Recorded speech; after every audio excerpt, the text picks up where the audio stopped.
2004ஆம் ஆண்டு சுனாமியில் தமிழகம் மிக கடுமையாக பாதிக்கப்பட்டது.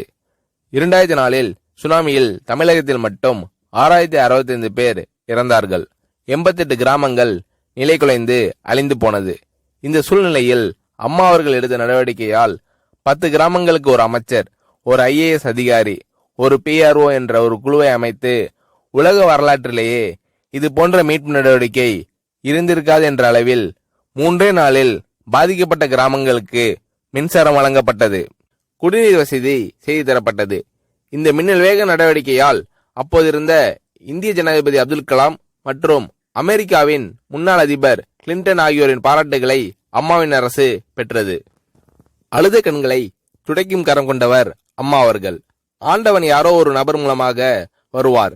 தமிழ்நாட்டிற்கு கிடைத்த தெய்வம் அம்மா அவர்கள். சுனாமியில் பாதிக்கப்பட்டவர்களில் 40 பேருக்கு 2 குழந்தைகளும் சுனாமியில் இறந்து விடுகிறது. அந்த 40 பேரும் ஏற்கனவே கருத்தடை ஆபரேஷன் செய்திருக்கிறார்கள். பெற்றோர்கள் மட்டும் உயிர் பிழைத்திருக்கிறார்கள். உயிர் பிழைத்தவர்களுக்கு இனி குழந்தை கிடையாது என்ற நிலையில் அவர்களுக்கு கருணைவு ஆபரேஷன் செய்து அவர்களில் பல பேருக்கு குழந்தை பிறந்து அந்த குழந்தைகள் இன்று பள்ளிக்கு சென்று கொண்டிருக்கிறார்கள். நாகப்பட்டினத்தில் அம்மா அவர்கள் மீனவர்களை சந்தித்த போது மீனவர்கள் கதறி அழுதார்கள்.